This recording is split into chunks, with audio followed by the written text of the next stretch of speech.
Anderson. Yes. I love your name, Klara Li Anderson. It's like you're the daughter of Tommy Lee and Pamela Anderson. Oh, I don't even know who they are. Really? No. Tommy Lee is the drummer of Motley Crue. Okay, yeah. And Pamela Anderson. Oh, yeah, her though, with like the big boobs. Yeah, she got huge boobs. She used to be a huge porn star. Yeah. And he got also like one of the most, nutritious bands ever.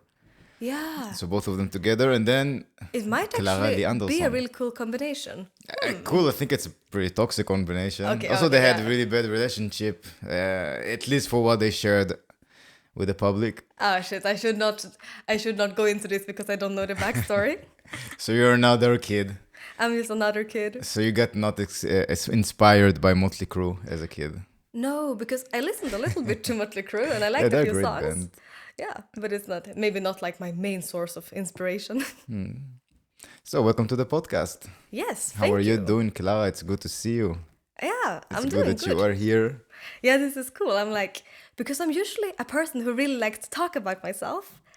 And I'm also like having this joke with my boyfriend that like one day we're going to talk out to the media and we're going to tell them about ourselves.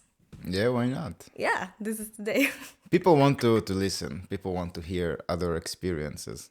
Yeah, because I think I also personally really like to listen to like podcasts and vlogs and everything. Because it's nice like to hear another person's perspective on things. Mm-hmm. Yeah, and also to get inspired about like how they are handling their like everyday life and creative processes. And there is something about the medium of people talking instead of reading it. Because when I'm reading it, I'm imagining what the other person, at least the person who is writing, who is it like? Yeah. But when I'm listening, I know what is the person like because I'm hearing them. I know what the energy feels like. I know if they have accent or not, how they think, how they use the brains, what words they struggle with, you know. Yeah, that's all this true. kind of stuff. Because you get a lot of personality in voice and in talking. Yeah, it's really interesting stuff. That's why we have podcasts. Yes. And maybe that's also why podcasts have become such a like huge thing lately, or like in the last couple of years. I think it was always like that it was popular. It was not popular in this kind of medium, but it was popular on radio. Yeah, on like radio talk shows and as a kid I used to hate it. I thought it's weird. All the weird people talking in the end, no one cares about it. I just want some music. Yeah. I did not listen to it, but now look at me doing it myself. Yeah, it's crazy. And it's more approachable for other people since I can put it on the internet or Spotify or whatever, and people can listen to it whenever they want. It doesn't matter where they are in the world or what time is it. Yeah, it's true. Because I also think it's such a nice like addition to everyday activities. Because myself, for example, like because I'm working at a cafe also. And then when I'm opening, I'm doing like the vacuum cleaning. I'm always listening to this podcast now. It's another podcast. It's like this girl in Australia and she's doing like self-development, like manifesting. And she also has a company that does like what is called like pre-workout, like protein pulver. Cool. Which is really not my thing. And I don't even think like that her lifestyle is like my dream lifestyle. Not at all. But I really like her approach to like thinking about like self-development, creativity, a bit of business, a bit of those things. Yeah, this is important stuff. Yeah. And there are many people who are giving this out. It's like pornography, but mental. Yeah, it's like business pornography. Kind of, yeah. And it appears to be easy. Yeah. And then they make it look very easy. I mean, it can be easy once you know it. It's very easy. Yeah, but I think. I don't know. I'm not there yet. But sometimes it feels easy.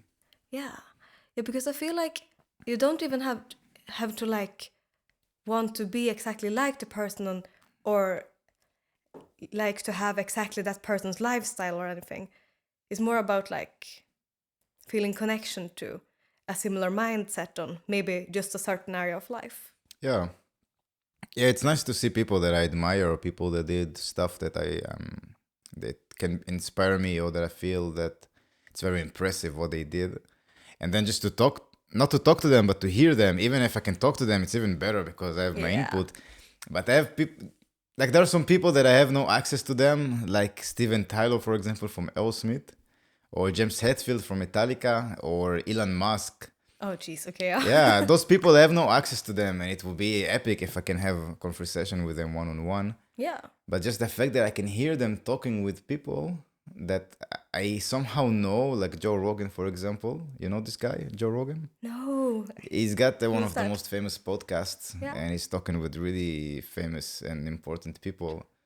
And he's very intelligent person himself, so he knows the right questions and how to approach people.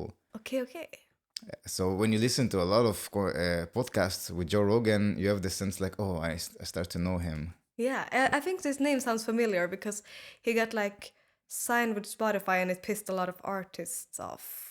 Yeah, he talked about Corona stuff, and Yeah. he Yeah. Right. showed some other opinions which are not the mainstream opinions, and people got really mad at him. Yeah. Yeah. That's yeah. I remember this. Yes. Yeah, that's the guy, definitely. Yeah. But what I like about listening to podcasts with other people, especially with artists and creatives, is that they're like breaking the process down and they're also showing like different sides of it. That it's Yeah. not like this finished product, this like polished side.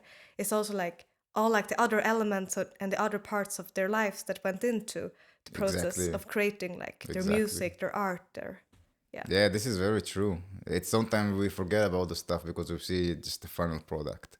yeah. But And we don't know what's the lifestyle that actually can help those people to get to this state. yeah, and there is also like maybe you try a lot of other things before you actually find Yeah. like your thing or your approach. Yes, I think that's really interesting. And that's what I'm also trying to do personally, and not only focusing on like putting out like a final polished product, because when I'm trying to approach my creativity and my own musical career that way, I often get very blocked because I'm comparing myself maybe to artists that are like way more established and that has been in the game longer. Maybe they have a team of some people who also have like experience. And it's like it's not possible to compare yourself to those people because like you're on your own path basically. And of course you can be inspired, but then it's also about like finding an approach that feels like genuine and actually like joyful and not just like based out of some kind of stress that you need to be productive, you need to be professional and successful and all these things. I agree and don't agree at the same time because for me at least, I do feel I need to be professional and I do feel that I need to be productive.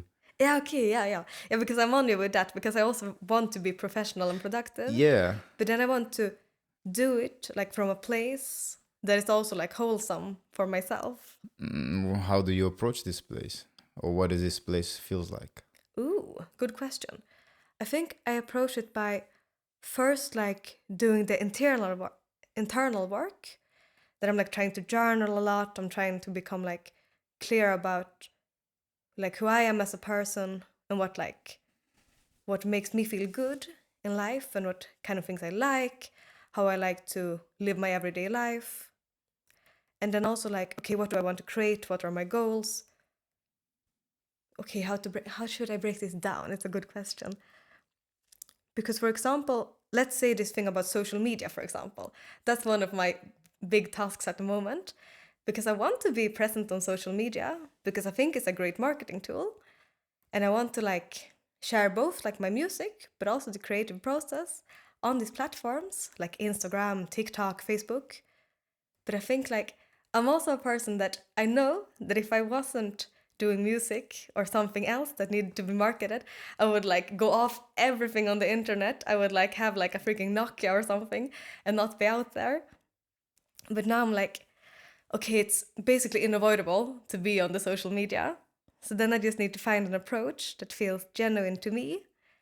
And I don't feel like when I tried earlier to create content for social media, I felt so much pressure that okay, it needs to look really like professional in a way that it looks like I have my whole musical shit together basically, which wasn't true.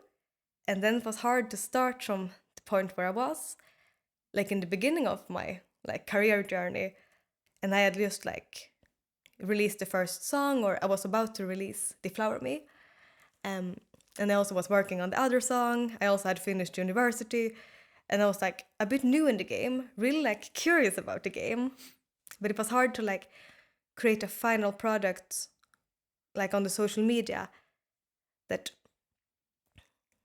basically in my head lived up to all the standards that was on the social media. So what I'm trying now is I'm trying out this new, like maybe a bit like vloggy format, but shorter, and like on TikTok, Instagram, where I'm just like sharing a bit of my life, not maybe putting so much effort into like polishing and editing it, but it's nice to have an output that is a bit like unpolished when like my music is so polished, basically. Yeah, I think people also appreciate when it's something raw and authentic. Yeah, because I also appreciate it. And then I'm like, if I appreciate when other people do this, I might as well also like do it myself, because it also feels way more fun to just share it as it is. How do you approach social medias? What do you think they can serve in your career as an artist? I think the thing is that, to be quite honest, I haven't been super active on social media lately, and it's just because of the block that I tried to explain in way too many words a few seconds ago. Is it the psychology block that I don't want to use social media as it's bad? No. I don't want to be exposed. I don't even know if it's that. It's just that I want to like, okay, first maybe if it's pictures, I want to have really cool pictures where it looks like I have a really cool like brand identity. Or do you have a brand identity? I'm trying. Are you trying? I'm trying. What are you trying to have? What kind of brand is it? Oh, this is gonna sound so freaking cliche, but I'm trying to make it myself. All right. Because then, first of all, I'm trying to figure out who I am and like what I want to represent. And I think it's like partly like being a creative person that does things not just for a commercial purpose, little bit commercial if you ever want to make money in this world, but that I'm writing music about topics that is not only love, of course it's always gonna be love, but also about like sex and death and all this sort of like a bit deviant topics. Sex and death in the same time. Oh god, I don't want to mix those two.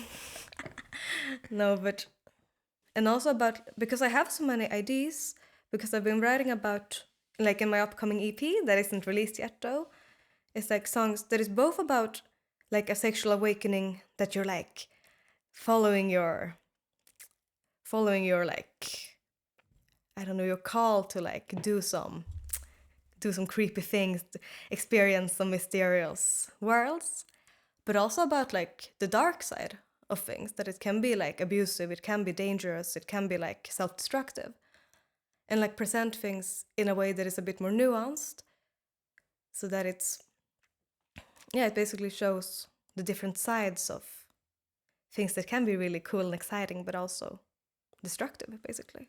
Yeah, that's the fine balance between everything. It can be a medicine or it can be a poison. It depends on the quantity. Yeah, or like how you approach it, or where you are in your life when you approach these things. Yeah, true. Yeah, on the right time, exactly. I think also it's good that you bring the subject up about sexuality and that you share your own experience. And I think just by doing that, you allow other people as well to do so. Because it doesn't feel like, oh, it's a taboo, I don't want to talk about it. So when you do that, you give green light for other people as well. This is very strong. Yeah, it's cool, because I also appreciate that in like a lot of music, and like to actually have subjects that is a bit, maybe not like because it's hard to make hard subjects into a digestible form, because I think me personally, I have a hard time listening to music that is really political, that is like basically like we say political speech, because I think it's also cool. I think it also has a value to it, but I think it's a bit too hard on my brain oftentimes when I listen to music, if it's something that is really like, don't do this, don't do that, don't. And I'm like, oh, okay, I won't, oh, Jesus, okay. Doesn't sound like political stuff. Don't do this, don't do that. Like what kind of bands are doing this kind of music? Oh, shit, I don't even know if I have a good example, but you know, like when in lyrics that is tried to criticize things that are bad for sure, but it's in a bit too aggressive way, and it's a bit too much like that you're calling too much to action. I'm thinking about Rage Against the Machine, for example. Why haven't I listened to anything that you're like, all like the examples of people and music? And I'm like, I haven't listened to it so much. Rage Against the Machine, everyone knows that. Because I know them, but I haven't listened to them. Fuck you, I won't do what you tell me. Okay, Fuck you, I won't do what you tell me. It's the most famous anti-government song anti-system song that Okay, in shit. the That modern that world. song is quite powerful, though. It is. Yeah. But what did you mean when you meant political songs? Don't do this, don't do that. What kind of music do you have in your head, or bands? I think I'm just like, I don't even know if I have like an example. That's why I'm like painting myself into a corner here by going out on this long rant. All right. But I'm like, I think basically what I'm trying to say is that I like to present for myself personally in my songs, present things in a creative way that you bring a bit of poetry into the process, Yeah. and that you like, it is this topic, but it's not about just the topics, just about the actions, just about the actions. It's more about like the whole picture, the whole experience, all the senses that is included in experience the things. Like, Yeah. how does it feel? How does it smell? How does it look? How does it, Yeah, exactly. There are some really good artists who managed to do that even today. Yeah. There's some really good ones. They bring their own culture. They bring their own experience and how they view the world in a very beautiful artistic way. And this I really love because then I can have a different perspective on the world and I can learn from them basically. I always thought about it like this with music, that it's a door for other experiences. Yeah. True. It also shapes my mind. I remember when I used to listen a lot to Guns N' Roses, I started to think like the text that I was listening to. So the more I realized how powerful it is, the more I realized that the songs that I'm listening to a lot, their text is a bit, it's not so empowering for me. So I might be careful when I'm listening to those songs. That you didn't think about the lyrics of the song first, but then when you did, you were like, that it didn't quite resonate with you, or how do you mean? It resonated because it's a good song. You know, Yeah. there is a lot of songs about breaking up and I will do anything for you and you're my one and only. And I had those things in my head. You know, it's like a disease. I don't know how to call it. Because for me, I don't believe in this kind of stuff. I think this is very. It's beautiful to think about it in the romantic way, but Do you not believe in breakup? I don't believe in breakup, but I don't believe in you're the one and only and all this kind of stuff, you know. That concept, yeah. And I will do anything for you. You know, I I will don't believe in sacrifice my that. soul, my integrity, and all my limits for you. I'm not happy without you. Come back to my life, please. I'm on my oh God, knees. yeah. Oh, desperate, sad pop singers. Yeah, like, and I will love you, baby, always. Like, what the fuck? Oh my God, And it's a beautiful song. You cannot not like it. There is a reason why it's a huge hit. yeah. Everything there is made amazingly. And sometimes I wish I was a woman just to believe Bon Jovi so good. You know, he's got a really good performance there. He gets me, that's for sure. And slowly with time, I realized that the text is really, really empowering or de-empowering. Depowering? What's the word in English? Empowering, I think. Yeah, no, the opposite of empowering. Depowering, maybe. Okay, maybe, yeah. And then I started to listen to really crazy raps like Dr. Dre and Eminem and all the songs that say, we are the fucking best. Yeah. You cannot be better than us. And all this crazy energy. And it's really empowering. And Yeah, just by listening to that, you know, I get those energy in me and it starts to vibrate in me.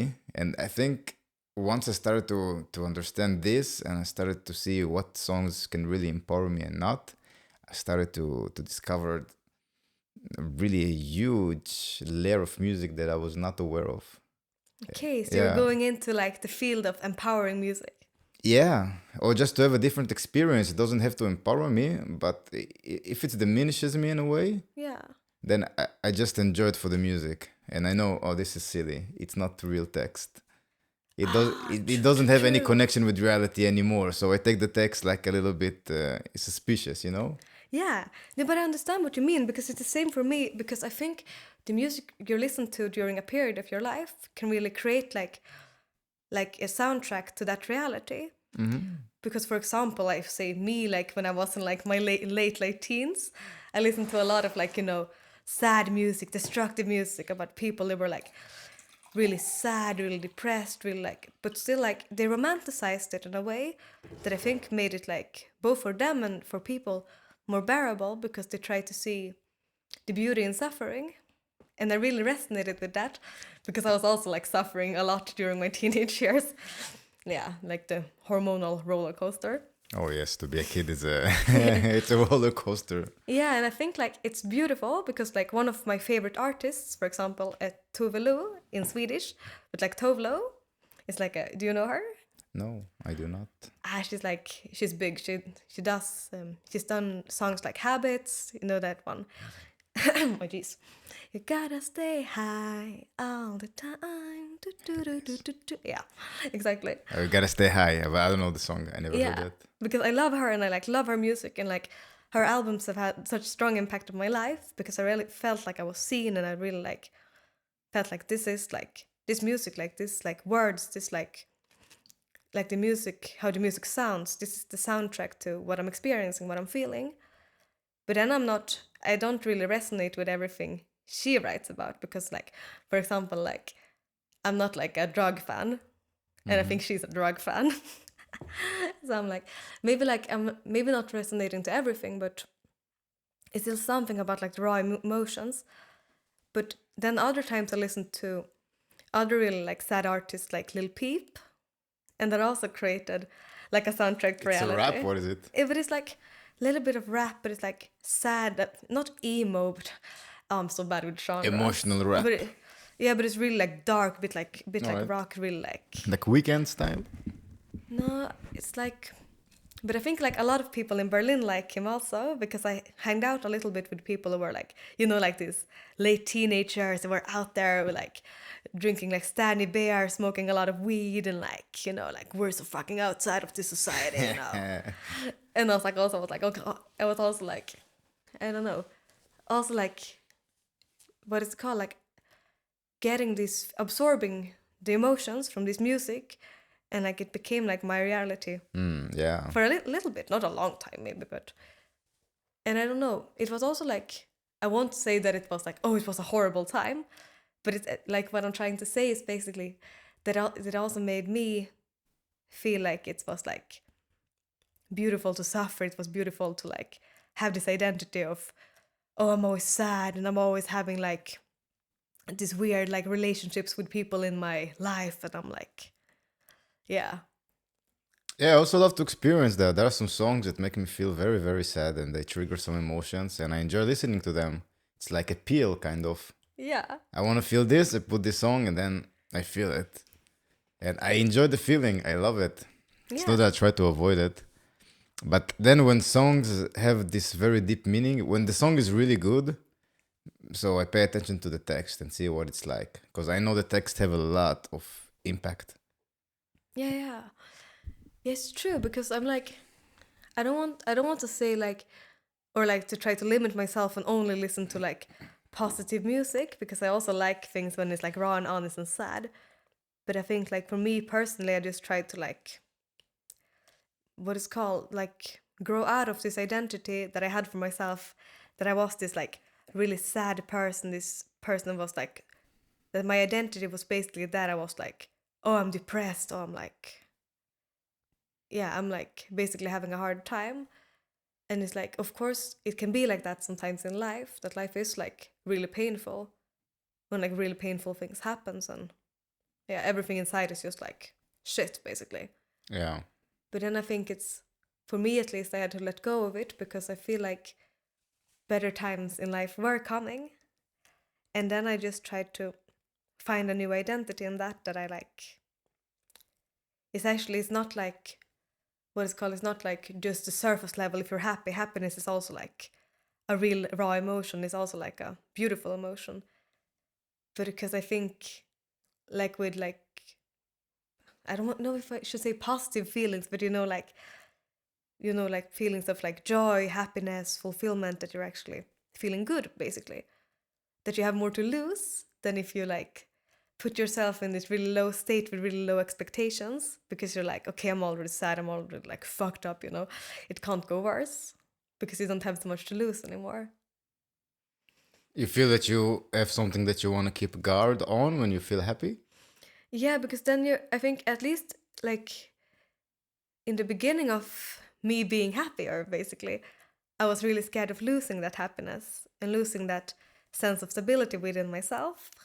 And then I think that's what was a struggle, to actually allow myself to do things that were healthy for myself, and like do like adapt to more like healthy habits, healthy lifestyle choices, to actually do like, you know, like this a bit more like healing things for myself. Yeah. Because I was scared that if I heal, then I can break again, and then it will be way worse because I have something to lose, basically. Oh, this is interesting. Yeah, I think I got the point, I hope. Yeah, also myself, I struggled a lot with depression as a teenager. Yeah. And I think a lot of people struggle with depression. I think today even more than it used to be. Yeah. Today, way, way more. I think with technology, we are more lonely than ever, especially people who grew up with technology as babies. Yeah, because I think for me, like I remember, like in high school, or like in Sweden, you start high school when you're like 15, 16. And I feel, because I started studying music in high school actually, and then at this music program were all the other creative, like alternative kids, and it was super fun because everyone was really like woke, and they were like aware of, like, you know, a bit like LGBTQ rights and these kind of really cool things that I felt really seen. I felt like I really found like more of an like social environment that I fitted into. But then I feel like also creative people also have sometimes a bigger tendency to be really sensitive, and also like suffer a lot from mental illnesses. And that's what all these people also did. And I think a lot of times I had a hard time to like let myself actually, what is it called, like feel my emotions and be sad, and like actually like take up the space both in myself and also in like this group of people, because I felt like their sadness and their like suffering was more legit than my own.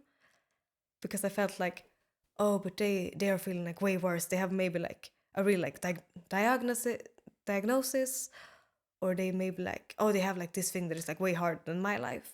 And I had a hard time to like actually what it's called, like accept or like acknowledge like that I was also having a hard time in a lot of like areas, mostly emotional, in this time. And I think therefore I like pushed myself to like into maybe more like destructive behavioral patterns, more destructive thoughts, more destructive everything, just to like reassure to myself that okay, I'm also like worthy to actually suffer, and like my pain is also valid. And therefore I pushed myself down in more shit, basically, because I didn't even take myself seriously, and I was scared that other people wouldn't take me seriously and take my feelings seriously, because I always felt like other people's suffering and feelings were more valid than my own. So interesting. I don't know how deep you want to go into this subject. Can go deep into the Yeah? subject, yeah, sure. Yeah, I'm curious what kind of things made you feel so much suffering that you said they were self-destructive. Ooh, I think like with me, when I'm talking about the past, I'm really like a person who wants to keep it chronological. All right. And then because I'm like a structured person. So I think now I'm down in the time in like my first year of high school, when I was also literally 16. I was 16, yes. I was 16 years old. And I think then it was a lot of things that I had, you know, with like your sexuality. Because I discovered when I was maybe like 12, 13, I don't even know, that I also liked girls and that I was bisexual. And that was such a crazy thing, because I didn't even know such thing existed. Because when I was little, it was either you're normal and you're straight, or it's also like there's also some like weird people who are gay. There's also the gays. There's gays. Yeah. Like the pure homosexuals. And also, You were born in Sweden, right? yeah, I was born What in city? Sweden. It's good to like have some like geography to Yeah. talk about this cultural. Yeah, I was born in China, but I'm adopted to Sweden. So I grew up in northern Sweden in a really small village with like 2,000 people in the village. In northern Sweden? Yeah. How close is it to Lapland? Northern Sweden is basically half the country. All right. Yeah. It's huge. Yeah, it's huge. All right. How north was it to it was- Lapland? Was it halfway or? It's halfway. It's basically actually the middle of Sweden. Oh, wow. Yeah. Yeah, because I grew up there in this really small village, and I think also maybe in small villages people are a bit more close-minded, especially when it comes to like this kind of crazy things as homosexuality and Or they're very much fucked up somehow. yeah, but I don't think that like everyone is like close-minded and so, but I think like maybe, yeah. At least or when maybe I grew they up, have- they were a bit behind. They didn't really understand, I think, most people. Yeah, maybe. But it's also the time, I think, as well. Yeah, because I'm born in 1999, so then yeah, 24 years ago to Yeah. give like a perspective on which time I grew up. But what I tried to say was that I didn't even know bisexuality was a thing, and that was like a huge like identity crisis for me during like my early teenage years, because I also had like basically a crush on every like boy in my whole class, and like the other classes 1 year up 1 year down, so it's like so yeah, but I also had like some girl crushes, but it was really hard to talk to my friends about it because they were still in this thing, you know, like lesbians are scary. If someone's lesbian, they're gonna like look at you and like what is it called, harass you in like the changing room because they're lesbian. Don't trust lesbians. It's like disgusting, you know? Yeah, it's fucked So up. funny. Yeah. What the fuck? And that's why I was like, oh, I can't tell people that I'm like also interested in girls sometimes, because they will think I'm disgusting, and they will think that I'm gonna be like interested in them, and I'm gonna like won't be able to keep my urges to myself, basically. But I remember I told maybe like one friend, and she was like okay with it, even if it, I don't know. We talked about it a little bit sometimes, so I wasn't completely alone. But I think that was like part of like my suffering in my earlier teenage years. And then when I started high school, as I said, it was like people of like the whole fucking rainbow, basically, because everyone was like some sort of gay. Was it a collective of villages that went to one high school? No, because I actually moved to another city that was like 1.5 hours away from my hometown. Northern. To the coast, actually. The coast. To the coast. To Yes. the coast, to the Norwegian coast? No, to the Swedish coast. To you the know, like southern coast of Sweden. Yeah, exactly. Okay. So I started high school there, and then I felt like I had more of a community and more like-minded people, and I didn't feel as weird. But then I think it was the whole struggle of, as I mentioned before, that everyone was sad, and I had a hard time legitimizing my own sadness also. Because, I don't know, it's hard to also put a finger on what's actually the problem a lot of times. I think maybe a big part of the problem was that I was a teenager and I had a lot of emotions, basically. And I'm also a really sensitive person. And I was really sensitive back then, maybe even more. So like a lot of things affected me. Yeah. I also remember as a teenager, I was in high school and there was a girl. She was one of my first ever big loves, less crushes. Yeah.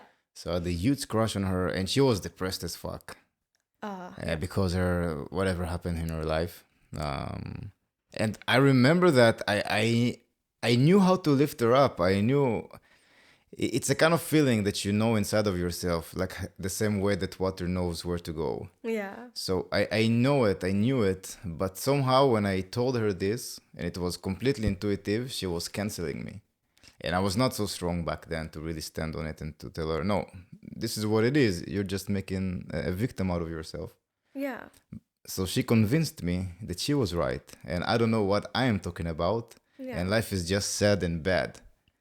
Yeah. And when I'm thinking back on my life, I think she planted a seed in my head. And then me as a kid, maybe because I want to be accepted by her, and me having positive and I would say like empowering energy, it was not fitting with her because she was more comfortable in being depressed.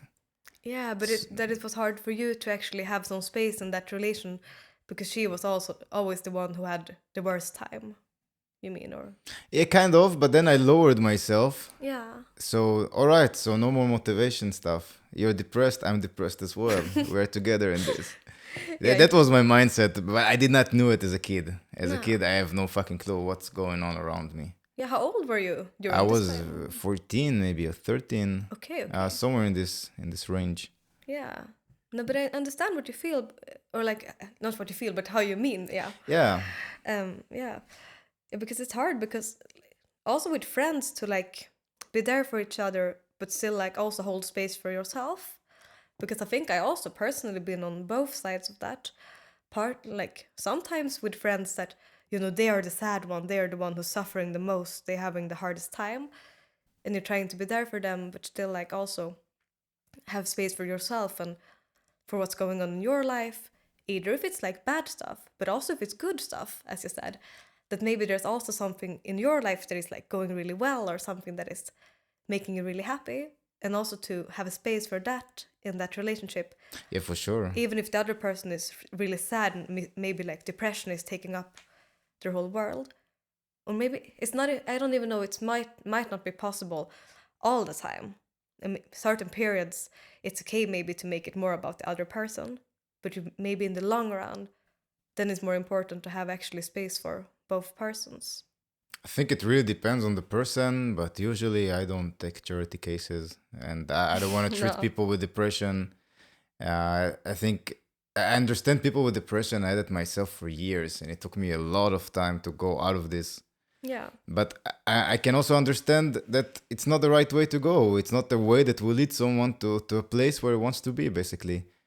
How can I spend my time with someone who wants to be the victim and he just doesn't want to improve their life? They have no willpower just to go somewhere. Yeah. But it's also maybe the realization that you can't change anyone. Like it, I cannot change anyone, no, yeah. like change has to come from within in that own person. Yeah. Yeah. And it's not my job to do that, but what I can do is depends on the person. I can choose if I want to spend time with them or not. Yeah, but you mean like maybe if they're more willing to receive your help actually, or is it just that they just want to complain, they just want to like have someone Yeah. there who listens, but they're not willing to like take in anything you say or yeah. Some people just wants to take all the emotional load out. Yeah. Sometimes they don't have anyone to talk to. And Yeah. the moment they meet somebody, they just wanna, oh, and this, and that, and this happened, and let me tell you about this, and let me tell you about that, and how I felt like this, and he told me that, and then I felt like this, and then he told me that, and they just put everything out. They don't even care what I feel. They don't care how is it, if I have even the capacity to listen. Yeah, that they just want to like basically rant or have like a sort of emotional outburst, but they Yeah, and they talk shit about other people and they just complain about what they're doing. But when you ask those people, all right, and what can you do better? yeah. So they might know what they want to do better, and you might even talk about, okay, so maybe we can do that, but they don't do those stuff that can help them improve their life. So they're stuck in the same spot. Yeah. And then it's like, yeah, the balance of like setting boundaries of like how Yeah, much is actually like healthy for me to be exactly. involved in this thing. Exactly. And it feels bad to say that, but sometimes it's good to cut people from your life. If they Yeah. don't serve you and they just take energy, they can be people that in my life for a long time. But if all of a sudden, the energy changes, I don't owe them anything. They don't owe me anything. Yeah, because I think it can also be periods that some periods with friends you just don't connect and it's just like a really bad time. And then you might like lose contact for a period, but then maybe in the future you connect better again. Can also Yeah, be. but also sometimes we're just not interested in having connections with certain people, or they might not have been interesting to have connection with us. Yeah. So it's important to feel those stuff and just to let it go. Yeah, because I think like I can also relate to this from the other side of actually being the person who's like completely like shit dumping on a friend. Because for example, when I was 17, I had like my first like kind of breakup, like big heartbreak, and I was like so sad and I was like so like anxious all the time, and it's like everything was just like painful and hard. And I had like this one friend that's like was like my best friend, and I really felt like we connected because we always had such a deep connection before. But then because she was like so willing to always be there for me, I always like what is it called? Not took advantage, but I always like I don't know. I always like demanded her to be there for me. and like called her all the time and was like completely like crying and like having all like these breakdowns all the time. And we also lived pretty close, so sometimes I was like I can't do anything, I'm completely breaking down now, you have to come over. And she always came over to my place and like helped me with like basically keeping my life up, listen to all my problems like months and months, you know. And it was exhausting for her because she also had like a hard time in her life, and she Yeah. also had like issues, but she also had happiness, she also had like good things that she maybe also wanted to share and actually have space for in our relationship. But I don't think she had any space in our relationship because I took all space, because I just wanted her to like be there for me and like support and comfort me, because I was feeling like so sad and devastated. And how it actually ended up was that we like, because I noticed she became more and more distant to me, because I don't think she told me like as I remember straight to my face that I was way too much. But we lost contact, and like I don't think we talked maybe for like 1-2 years. But then like now we're in contact again, and now we're best friends again because we managed to sort this out. But I think it was, what I'm guessing at least, is that it might have been hard for her to actually tell me boundaries and say like, I Yeah. can be there for you, but I can't be there for you all the time, and not like constantly. And I can't be like responsible for you. You have to be responsible for yourself. Yeah.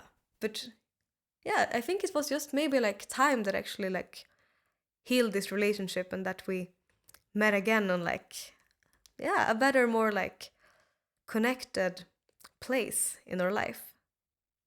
Yeah, I think you might also understood her better. All of a sudden, she started to be a bit separated from you, and she takes more distant. Yeah. And you think, oh, what happened? So, at least for me, when stuff like this happened with relationships, that we were close, and then there is some dissonant, it's always a good time for me to reflect what went wrong. Usually, those stuff doesn't happen one day. It's process of many things that happen. Yeah. And from my own experience, I was sometimes stuck in my own head, in my own drama, that I did not even notice those stuff. And then all of a sudden, when the other person is cutting from me, then it comes as a surprise. But the truth is that it happened way, way before that. Yeah, it's true. Because you basically gotta sort your own shit out. And Yeah, maybe that's why it's also really nice with therapists, because they're paid to listen to your shit, and it's not like they actually gain something like something tangible from listening to your shit, and also like supporting you. yeah. Yeah, therapist also is very interesting. I'm not a big fan of therapists. No? I think depends which and depends on the person that does that. But it's something that it's very commercialized. And Yeah, yeah. everyone can be a therapist. And how do you know the person really knows their shit and is not someone who just start to, how do you say, to force their thoughts on you or their values on you? And this is something that is scary. But I would love to have someone who really knows their shit and just to go deep into why I think like I think, and start to analyze me and my patterns. You know, someone who really knows their stuff. This is Yeah, or what I would maybe like to someone have. who actually is like resonating with you, that is someone who also like can understand your perspective on life, and like, Actually, the quite opposite. I would like no, the someone. opposite, okay. Yeah, I want someone who can challenge me. Okay, I yeah, want to yeah. have different perspective on me. I don't want someone to agree with me. That's true, it's true. But that they still understand like what you're talking about. So it's not like they're trying to force a whole other worldview on you. Yes. Yeah, more that they're like, okay, they're down like in your path, but they're like also taking some contrast to it. Yeah, somehow they can enhance it. They get out of the way. You know, I can maybe parallelize it to a music production. Yeah. So when you work with a good music producer, you don't really want his whole imprint on your song. Yeah. You want your song and you want it to be enhanced. And you want you just to be more of you.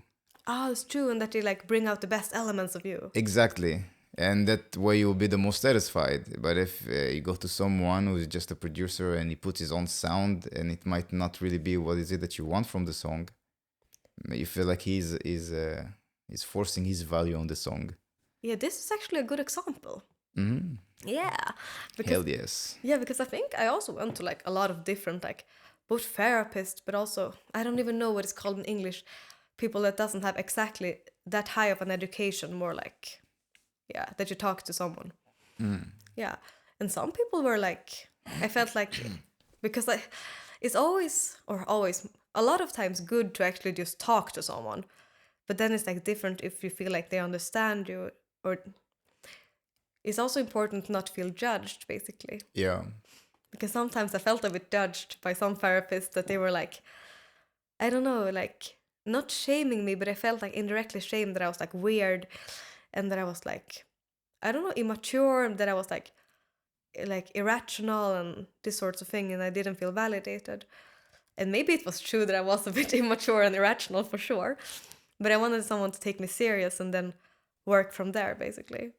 Yeah, this is so important, and it's very sensitive. These places that you go, you really share everything there.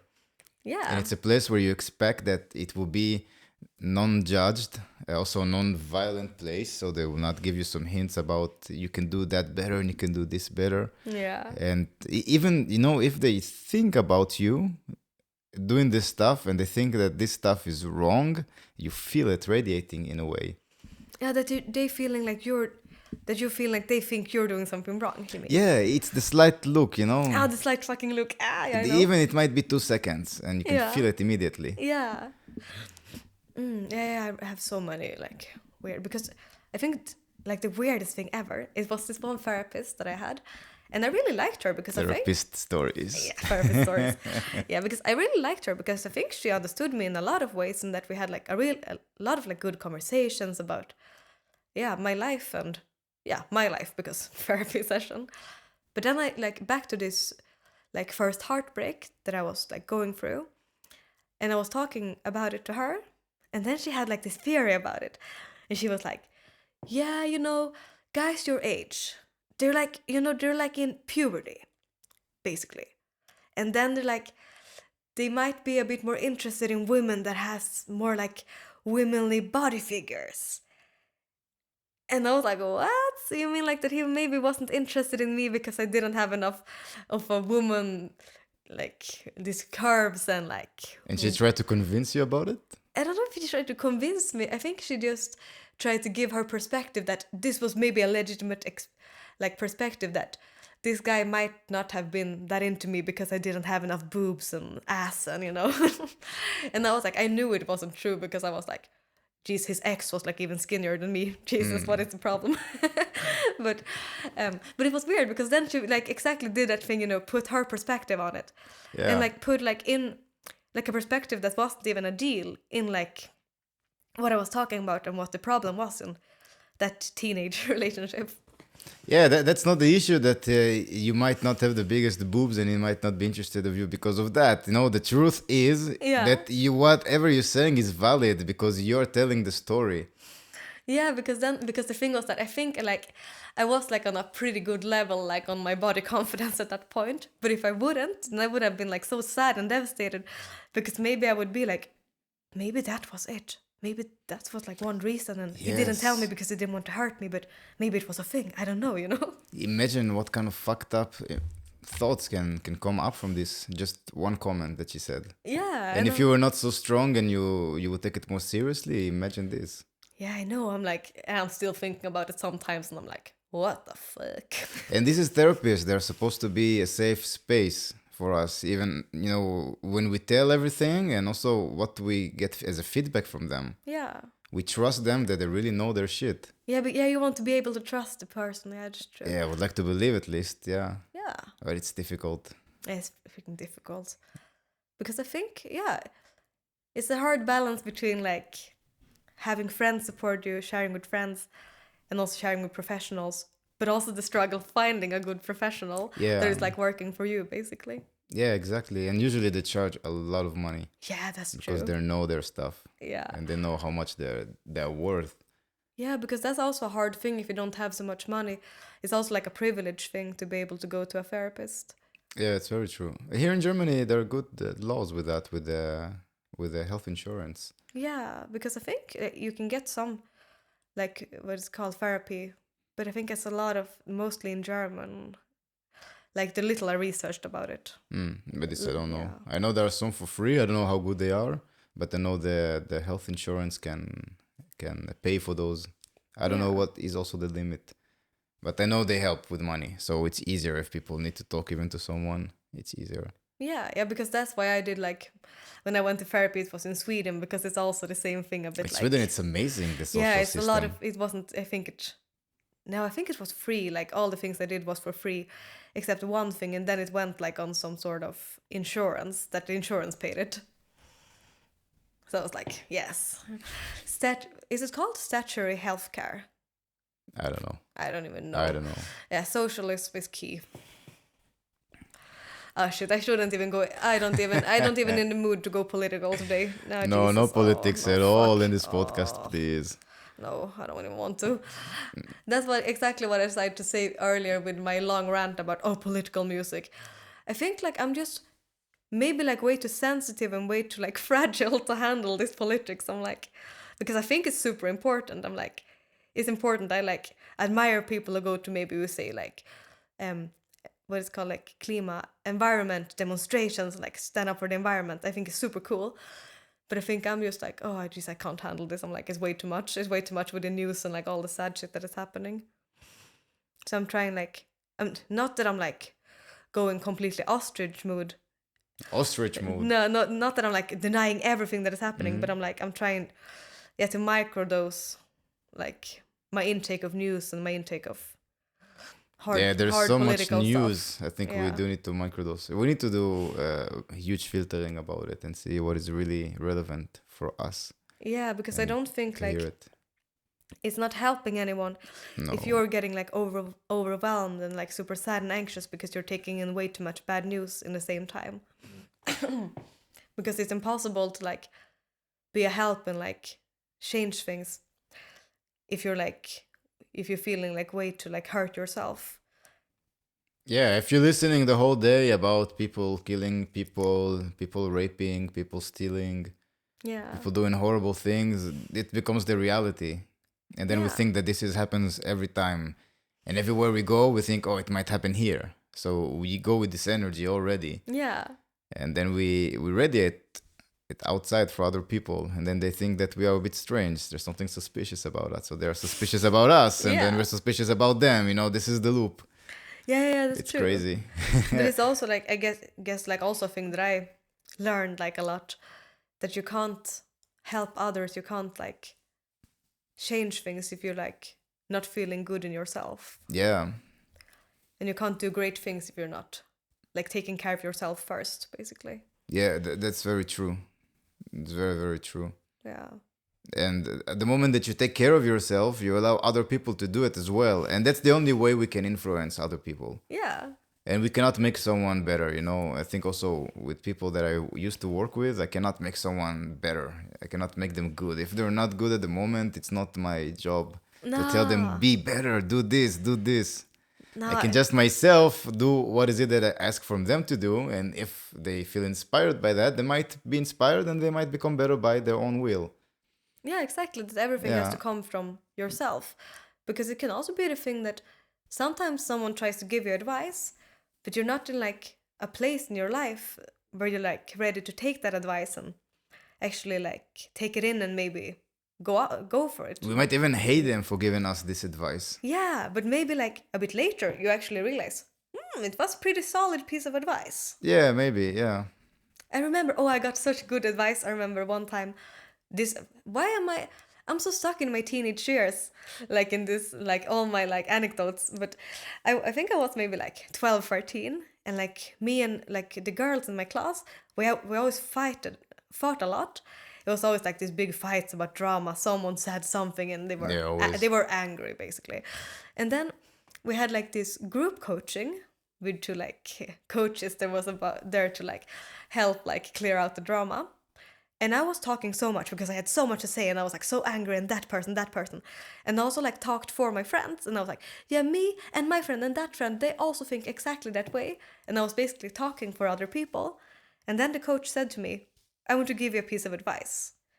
Like you can always talk for yourself and like share your emotions and your view of the things, but it doesn't work to like talk for someone else because they need to have their space to like tell their truth. Yeah. And I think that I actually took that advice pretty immediately. I was like, I think this guy is like a complete douche because I was so annoyed at him because he tried to take us out of the drama. But in the same time, I was like, this guy actually have a point. I'm gonna take this advice. I think it's gonna be helpful in life. And was it helpful? Yes, Yeah. because now at least I hope I don't like talk for other people. I hope I don't do it. I don't think I do it actually.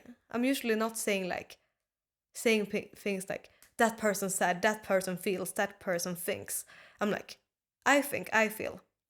Yeah, it's me. It's like my perspective is like the only perspective I have the right to like, yeah, make a thing, you know. Yeah, also one thing that most of us are doing it, we say, you make me feel. Yeah. Or, yeah, you make me feel like ta ta ta ta ta. You did this and now I feel ta ta ta ta ta ta ta. And it happens a lot. We don't even notice sometimes. And this is also one of those things that we speak for the behalf of someone else.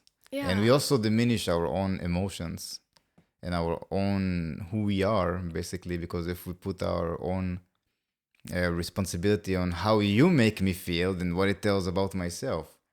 Yeah, that's true. Maybe also that's the thing, you know, when some people, say like mean things to other people and like they're like maybe criticizing them in a way that is like more like it's not a place that they want to like give some constructive criticism, rather that they want to like make the person feel small. Oh, you shouldn't think that you're something just because you did that. But it's just like it tells more about the person who says it than about the person they're talking about, basically. Yeah. People who talk shit about other people who try to diminish other people. Yeah, because I'm like, I really don't like shit talking. And I feel like sometimes, of course, I can also say like things that is like negative about people. But it's just because I feel insecure, I feel jealous, I feel like scared or afraid. And maybe I say something, we say it's like an artist that is like released some music and it's good music and it's like it's cool and it's like it went pretty well. It's like it's looking bright for them. And then maybe I don't say it so often. And sometimes I'm having this thought in my head like, they think they can do it. I could do way more better than them if I just, you know. And then it's like, but geez, do it and stop like thinking these negative things about other people who are doing the things you want to do. Because just because they're doing it doesn't mean that I can't do it. And just because other people are successful doesn't mean I can't be successful. I think it's like more important to actually shift the perspective and see other people as inspiration and expanders. Yes, definitely. Because this is wise words. Yeah. Yeah, because that's what is something that I'm really like trying to keep in mind all the time. And it's like an important mindset to have, especially if you're working in creative industries, that to actually like stay sane and not like die from the pressure of like always having to be on top, or like that not even maybe daring to try because there's so many other people already doing it. There's so many other people's already successful. It's like, yeah, it's because they are like genuinely them and like only they can do what they do, but only I can do what I do. And only I have like my creativity and my songs, and no one can write or sing or do this song in the way that I do. Yeah, you have something that it's only unique to you. Yeah. And I think it's important like mindset shift to not get stuck in this like negative talking shit about people just because you're insecure, basically. Yeah, I really agree on that. One of the most mind-opening things that I have with music, I used to really hate Beyonce. Oh, really? Yeah. Yeah, because she's Beyonce and I was a metalhead, you know? And we make metal, we kill babies. You know, we slaughter kittens and we sacrifice them for Satan. Beyonce, what the fuck? She sings about love and Halo. Yeah. And she sells her music because she shows her butt. Yeah. We don't like this. We want real art. Yeah. Oh, yeah, that perspective. All crazy. But then one day, I started to investigate who is Jay-Z. I also did not like so much rap, you know. No. Like I liked Eminem, but rap was not so much my thing. Because I don't understand this. I don't come from there. I don't understand these gangsters. Yeah. I listen to heavy music. But then when I started to see who is really Jay-Z and to understand that he is a very spicy businessman and he achieved a lot in his life, then I thought, okay, and he can marry basically anyone he wants. So he married Beyonce. and she can marry basically anyone she wants, but she chose to marry Jay-Z. Then, who is Beyonce? And then I started to investigate Beyonce, you know? I Yeah. started to go and see some interviews with her. I did not find some really long interviews like those podcasts. It was also when I started to discover podcasts. Yeah. And I discovered that the people that I was a fan of all this time, when all of a sudden I heard them talking for 1 or 2 hours, I realized, oh, they have a different personality than what I thought. Or maybe sometimes their own personality would enhance what I would listen to and who they are as artists. So for me, it was Yeah. very mind-opening. And then to see Beyonce, and all of a sudden I was aware of how beautiful her soul is. And she is an incredible human. And also she got a lot of work discipline. So she's very impressive about it. And when I realized that, everything really opened up. And that was the light that basically pulled me up and led me to a different dimension where everything is way more possible now. Yeah, no, but I understand what you mean, because I think it's also like a thing that you actually want to connect to the person behind the music and to actually know what their values are and if it's resonating with you. Because I think that's like a thing with a lot of pop stars. Because like for Sarah Larsson. No, Swedish? Yeah, Swedish Yeah, also. Oh my Larsson. god. Yeah, she's like a huge pop star now. And I feel like I really like her music also. I think she does great music. She's such a cool like singer and everything. But like the thing that I like most about her is her values. Because she's really like unapologetic. She's just like, Yeah. I always want to be a star. I'm gonna be a star. I am a star. It's like unapologetic, and I really love it. And she's also like really like strong up with her voice and like says what she thinks, what she feels, and like she's not afraid of like speaking her voice basically. And that's why I feel like, because maybe her lyrical writing is a lot about like love and partying, and like it's a bit like this more like really like cliche topics, and maybe that's not the thing that I resonate with the most in her music, but it's becoming because it has more of a meaning to me because I know what she stands for and like what as a person. And then I feel like I get more connected to her music because I'm already a bit connected to her and what she Yeah. stands for basically. Yeah, I love it. I love to see who are the people behind the music. Yeah. And what is funny, the moment I realized that, I realized, who are the people who talk shit about those big artists? Are they big artists themselves? No. No. Am I a big artist? No. Am I talking shit about them? Yes. Shit. Okay. It's the connection, it's clear. Yeah, I need to change something about myself if I want to Yeah. understand it better. Yeah, for sure. How is music serves as a therapeutic kind of process for you, as you are with everything that you just shared with us? Oh, I think it feels like music is the final product for me. Because first it's all like this experiences, it's all these feelings. And then I'm like writing it down, maybe in like journal form, that I'm just like journaling about it. And then I'm like becoming more and more clear about like what's actually going on.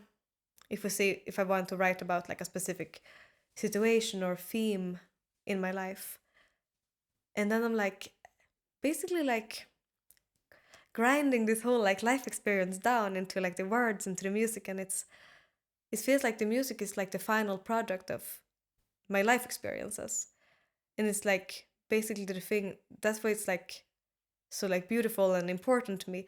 It's because it's like it's pieces of my life that I like turned into like these pieces of art, and it's like represents, each of like the songs represents something, either if it's like a big really like massive thing in my life, or if it's just like a feeling or like a period of life. It's also like a bit like documenting it, but also like summing it up into like this.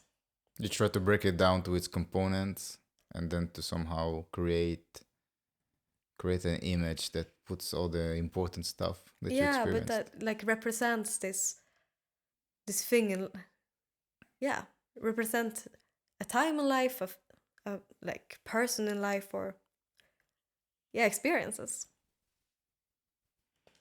Maybe it feels like often, especially in English, I go off on a long explanation in something that I could have said in just two meanings. But yeah, it's basically like shaping my life into pieces of art. Yeah, this is beautiful. Yeah. I love music. Yeah, I fucking love music. It's so beautiful to see how other people express themselves through this. It's a medium, basically. It's not even a tool. Yeah. Music. Yeah, it's true, because I think like sometimes I'm even forgetting that I love music, because when you come too much from all the angles of music that is all these things that has so much pressure on them, you need to like become like a good instrumentalist so you can play the songs well, or like work on your vocal techniques so you can sing the songs, or like thinking about the production side, the business side is way too many sides. And I can also appreciate those sides, because I'm always trying to like appreciate the learning experience. But sometimes I also get lost in the pressure, and I'm like forgetting that I love music because it's such a hard pressure. Yeah. Yeah, but we need to take care of the stuff. If we want to have a beautiful garden, we have to take out all the stuff that we don't want to take care of, all the herbs and the plants that should not grow there. Yeah. But if we want to present it like that, it's a process, and we must take care of the stuff that we don't like. That's for sure. Like also bureaucratical stuff. Oh, gee, yeah. Yeah, imagine that imagine that you're Beyonce. Yeah. Yeah, let's go with it all the way. Yeah. I'm always thinking about how those big artists, how they manage their finance, how they really earn their money. Yeah. What kind of decision are they making? And it's beautiful when one of those big artists, they just talk about it and they open everything up. But sometimes it takes a lot of imagination. So I like to put myself in those shoes, for example, and see what it's like. And sometimes we put so much pressure on ourselves because we think we need to do everything ourselves. Yeah. But for example, you don't like social media. What if you can pay someone who can do it for you? And just tell them, this is all the images that I want. I want it at least once a day. And just do it. Yeah, I think it could be a thing that would be really fun in the future. But then we're on to like the hard topic about artists and finances. Yeah. then we're in that aspect. It's also an art. Take care of your finance. Yeah, because I think It can be a very creative process for a lot of artists, but for some reason it seems like it's been painted as this very rigid thing that is not fun. And yeah, there's a lot because of it pain can in also it. be fun if you're like, okay, it's impossible to make everything fun, but I think like you need to be a bit like multi-professional when you're an artist, because you need to be able to do a lot of different things, and maybe of course you can't be the best at everything, and sometimes you also need to hire people for sure. Yeah. But I think for me at least, I'm still developing like a work balance when I'm doing like a lot of administrative things, but I'm also trying to mix it up with also doing creative things. And I think I'm also getting really stuck in the administrative things, because sometimes I'm really scared about creating, because I'm so scared of like my own judgment and my own disappointment. And then sometimes instead of like just like taking out time, sitting down with like my guitar, just like writing something, just like creating, I'm like, yeah, but I could also like work on this thing and try to search for more gigs, like working on my social media. I could also do this like more like safe, solid things that is like, Yeah. because then when you work on something that is a bit more like tangible, then it's like you know what you're doing, you can work on it, it's a like solid task. But when you're creating, it's way more open, it's way more free and unknown. And I think it scares me a lot of times, and it's It feels like playful. You're not really doing any work. yeah, because you're not. Should I really put stuff for fun? Not stuff, sorry. Should I really put time for fun stuff? Yeah, because it's hard sometimes, I feel, to legitimize also the time it takes to just like collect energy, collect inspiration, and taking time to just create.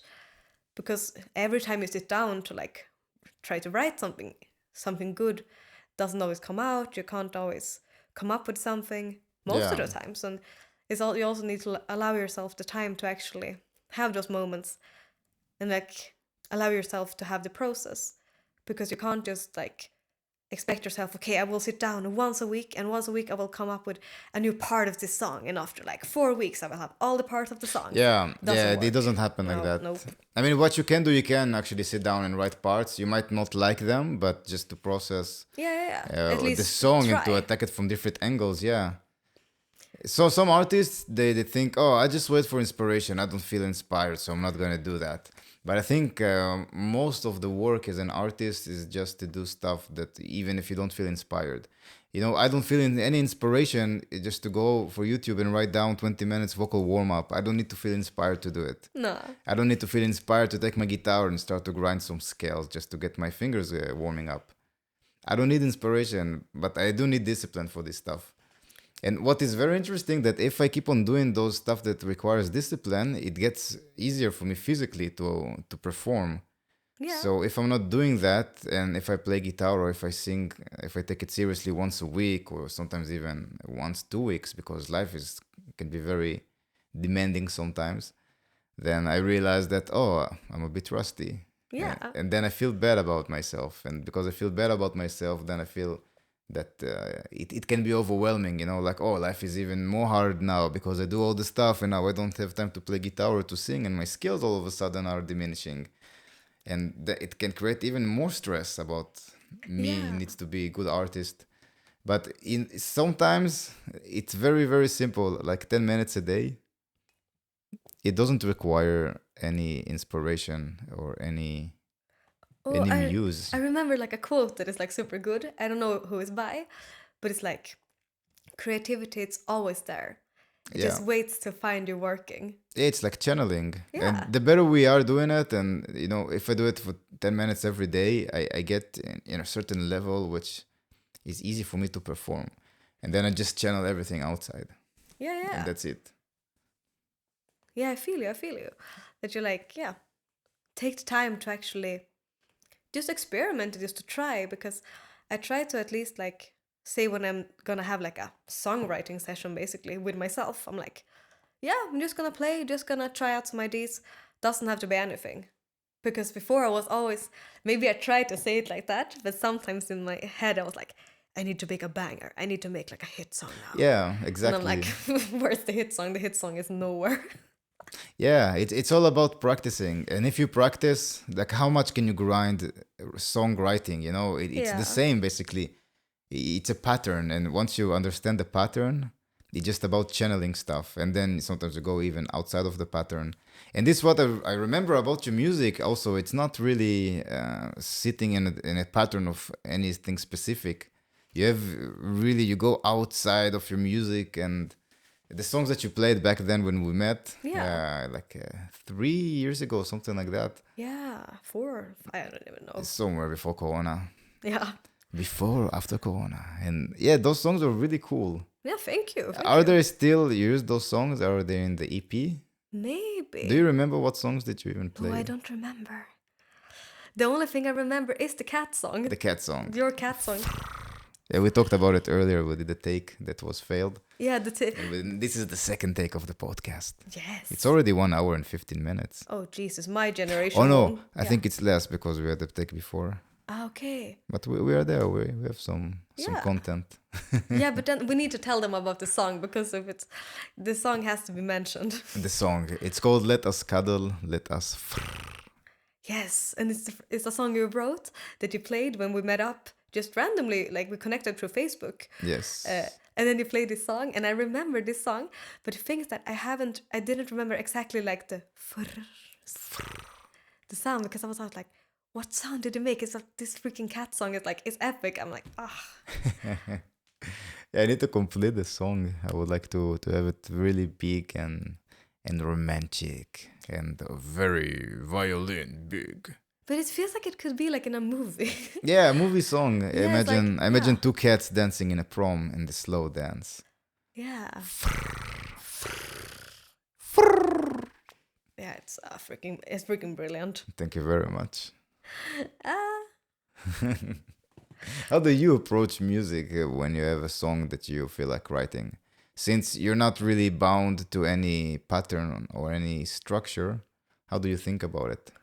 I think it can be different, but a lot of times these days, I'm just like having an idea of a theme I want to discover, and I'm just maybe writing out like a few notes about the theme, that this is what because I have like some song ideas that maybe they need to like actually marinate, so to say, a long time before I actually find a way to approach it. But maybe I just write down the initial idea of what I want to like share or what I want to express.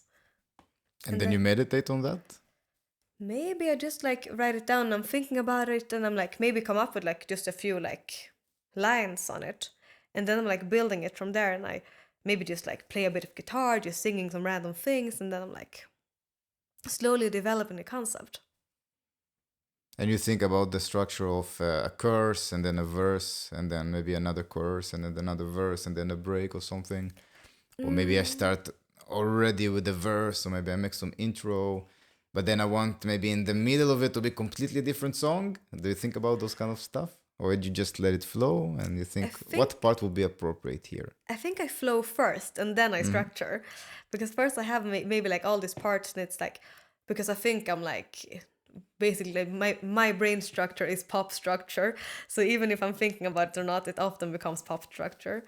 But it's, even if it doesn't, I can have maybe these different parts, and then when I have them, I can maybe rearrange a bit. Do you feel Swedish? I feel very Swedish. Swedish are very known for their songwriting skills. Yeah, that's true. It's like the land of Max Martin. Yes, the legend. Yeah. I have him on the wall of legends right there, next to Beyonce. There's also Beyonce there. Oh, you have a wall of legends. Yeah, they always watch me. Oh, there he is. Yeah. Sometimes I'm thinking to myself, in the end of the day, I make like a meeting with all of them. Yeah. And then I'm thinking, how was my day? And then I get criticized from them. And they tell me if I was good, not good, what I can improve. I'm also gonna make a wall of legends. It's actually such a brilliant concept. It's nice, yeah. I see them in front of me every day. That's they give me true. good energy. I'm gonna do this. This is like, Who would be in your wall of legend? Ooh, Taylor Swift, number one. Number alright. one, like my... Yeah, she's pretty epic. Yeah, it's just like my, what is it called, like biggest source of inspiration. So Taylor Swift would be there, Tove Lo would be there, and also Yohio. It's a Swedish like, what is it called, like J rock star. He was like J Rockstar? Yeah, or it's What does J yeah, stands you know, for? like Japanese, like this rock. Okay. And he was like one of my like first like, what is it called, like the thing that really like got me into like making my own music, the inspiration for that. Because it was in the pre-elections. It's like another competition in Sweden when it's like, you know, music competitions to actually, and the winner gets to be in the Eurovision. Oh. And he was in this competition, and I was like super inspired. I was like, what? This is like crazy. Because he had such a strong message of like being who you are, like loving yourself, like being kind to others, and like daring to be unique. And it felt like it was like exactly the right message that I really needed, like for myself to grow and expand when I was crazy. 14. So crazy how sometimes it just hits us. Yeah, and I was It like, can change our life completely. yeah, it completely changed my life, It's because beautiful. before I was like, I didn't really know what I wanted to do or what like my purpose of life was. But after like seeing him and like, yeah, experiencing his music, I was like, this is like, I also want to do music. I also want to do my music. It's like, it's my purpose. Hell yes. Who else would be on the wall of legends? Ooh. Would you have legends that are not related to music? Yeah, I think so too. For example, like Kerstin Thorvall, it's a Swedish author. She's dead, but she wrote. Yeah, she. How you said it? She's dead. yeah, like she- you she- killed her. Yeah, no, she is dead, but she wrote like a lot of books, and it was like so freaking like raw, because, oh my god, I don't understand, remember exactly which years it was active, but I guess it was maybe like 70s, 80s, 90s, somewhere there. And it was so like raw books about like a lot about sexuality and like life experience, like physical, no, not physical, psychological, like struggles. Yeah, like love her books so much. It's, so she would also be there. Who else? Ooh. It's someone who obvious that I can't, that doesn't come through in my brain at the moment, that I'm gonna be like, why didn't I say this?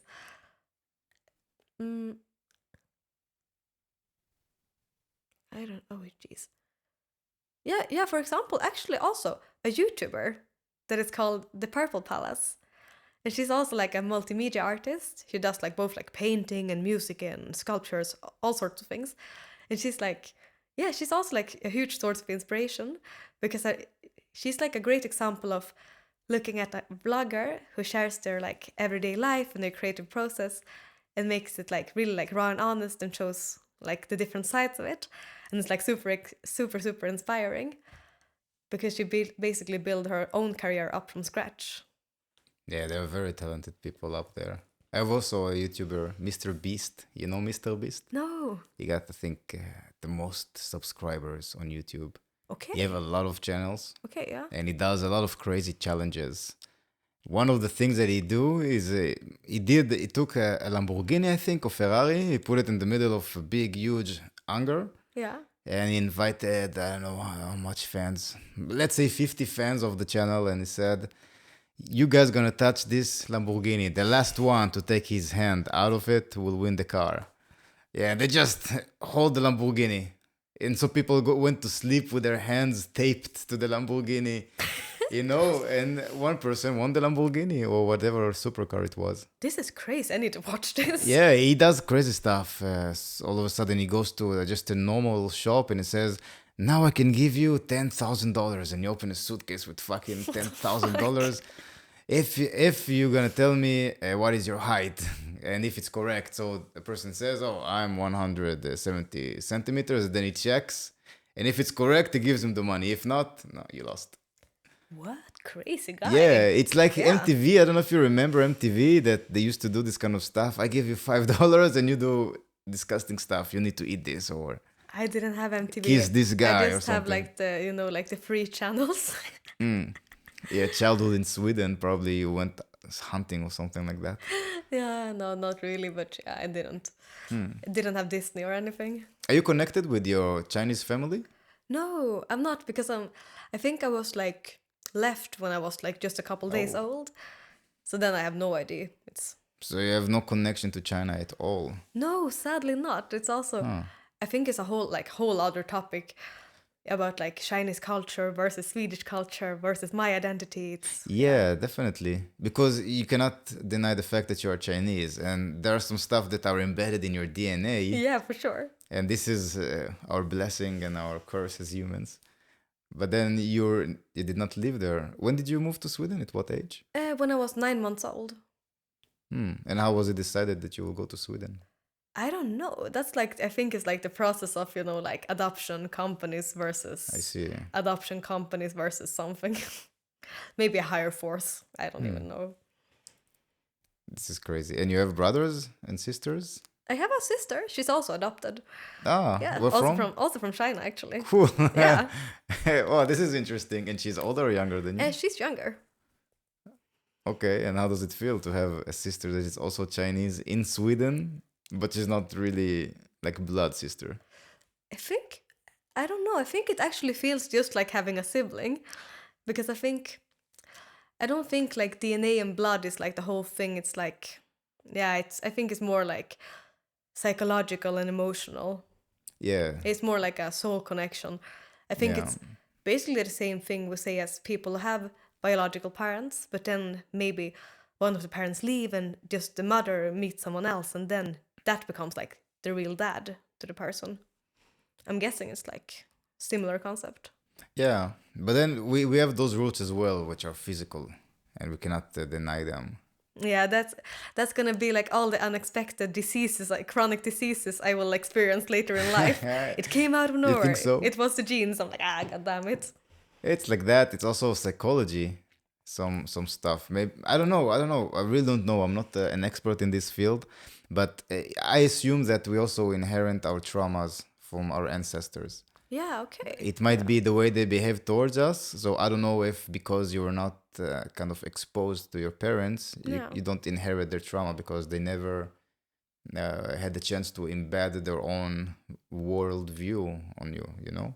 Yeah, because I think my worldview is definitely like my parents, my real parents, my Swedish parents, yeah, for sure. And they give you different experience. But also, I think that if our ancestors had really painful event or painful time, it can leave its mark on the DNA. Yeah. It's like when we're cut, we have a scar afterwards. I think also DNA wise, also there is something that is changing there. You know, it's like when you go to see a rock and you have all the layers. Yeah. You know what kind of happened in this period of time. Yeah. It's more abstract with us humans, but I think also some of it as well can somehow translate. I don't know how much and how little. If there is any expert who are listening to that. Yeah, maybe they will come at us after this. Yeah. But I definitely think maybe like because I'm like what is called more like biological Chinese, and I also like I feel Chinese also. Maybe not so much in a cultural way because I didn't grow up with the Chinese culture, but I at least feel really connected to like the things that I know like that is very like Chinese, like rice, Chinese food, and also like what more? Yeah, but when it's something that is Chinese, I really appreciate it because I unfortunately don't know so much about it because I didn't grow up in the culture. But at least I'm really like fascinated and really drawn to it. So that's like one side. But I think maybe the other side is also like that like discrimination against Asian people or other like what is called ethnical minorities is also like a huge thing. And it's also like a thing that is like also current in our society today, but that's also been going on for like so many years, like before, and like the past generations also suffered from this discrimination. And maybe that's also something that comes with But the if you're DNA. Chinese in China, you're not discriminated.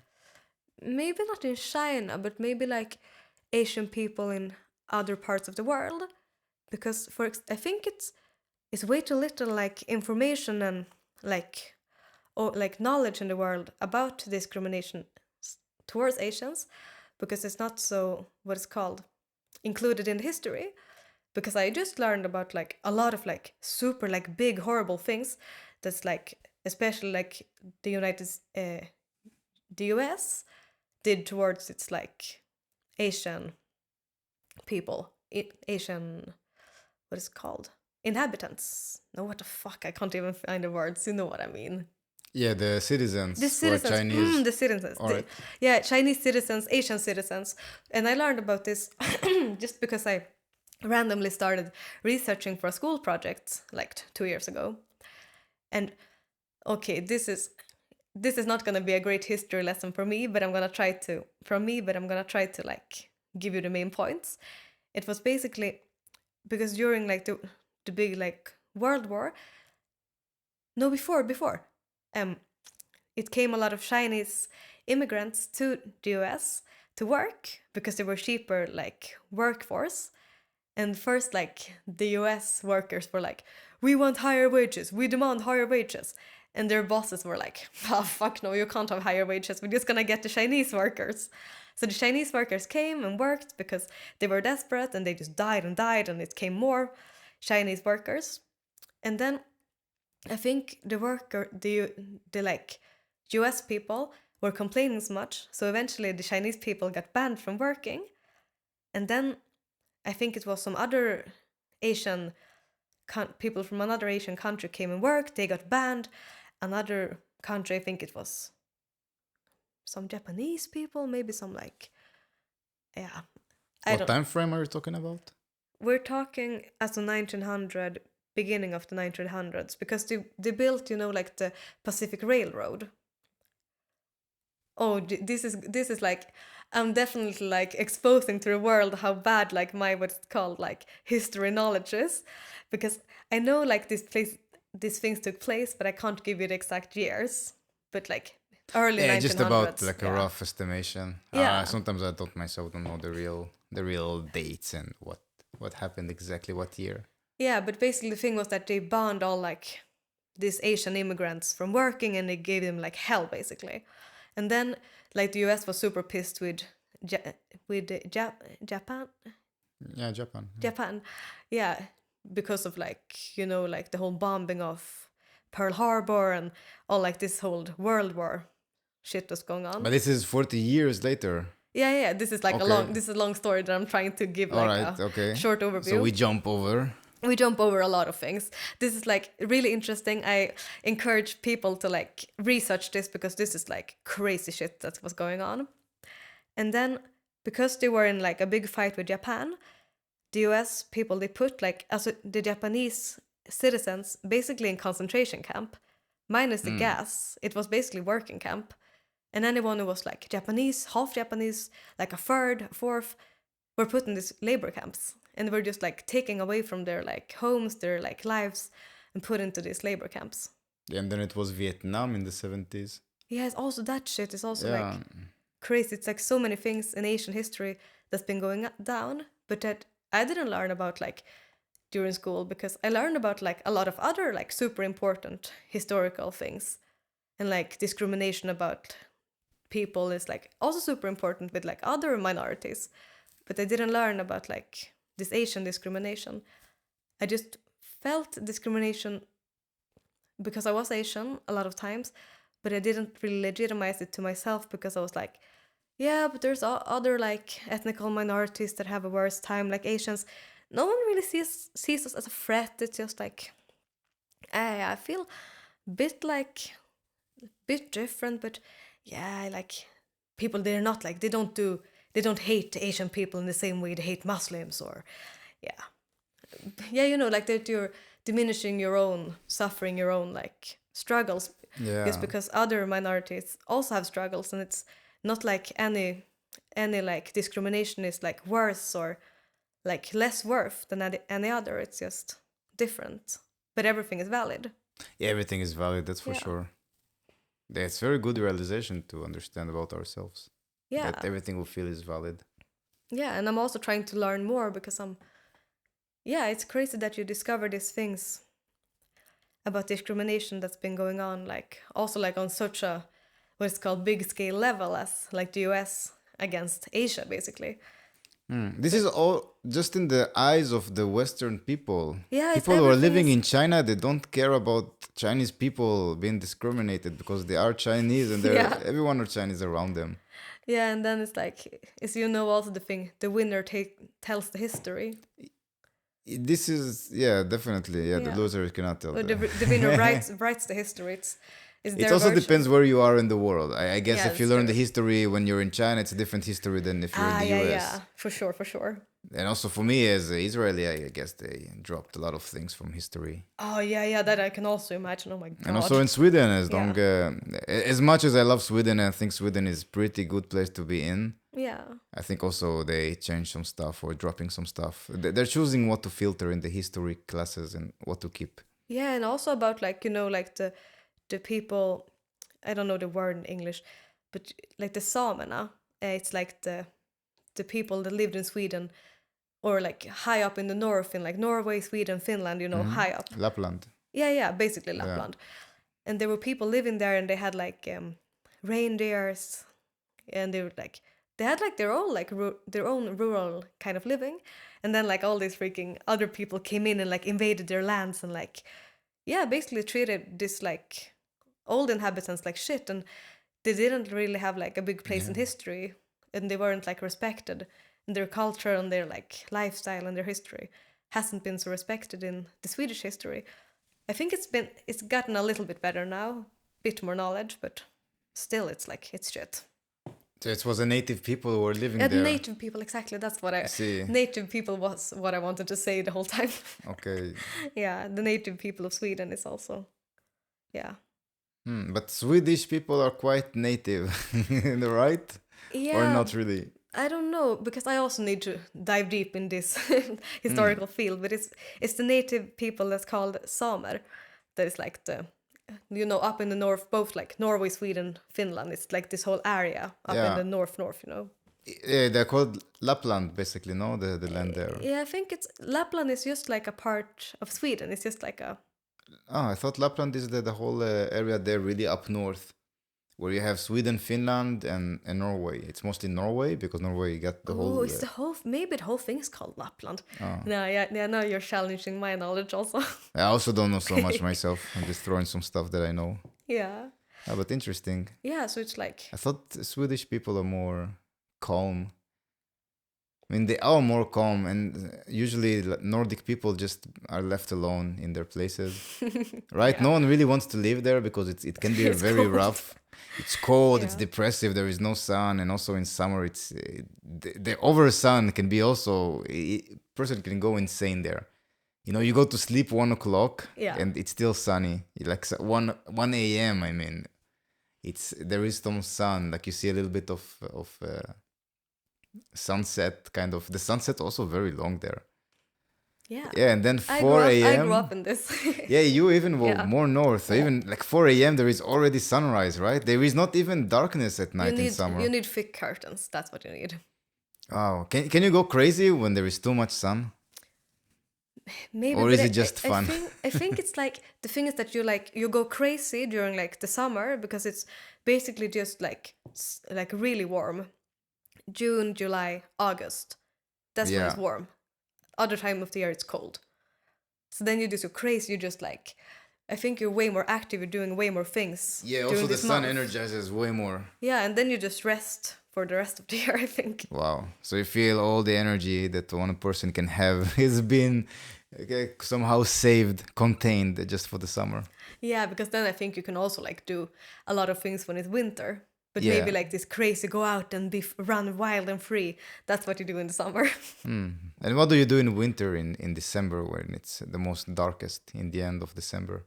I think it depends, of course, on like what kind of lifestyle you have. It's like 4 hours of light, if there is even light, right? Yeah, but I It's think mostly like sunrise for 4 hours and then you just get used to it. You're just like doing a lot of things indoors, lighting a lot of candles, doing indoor activities.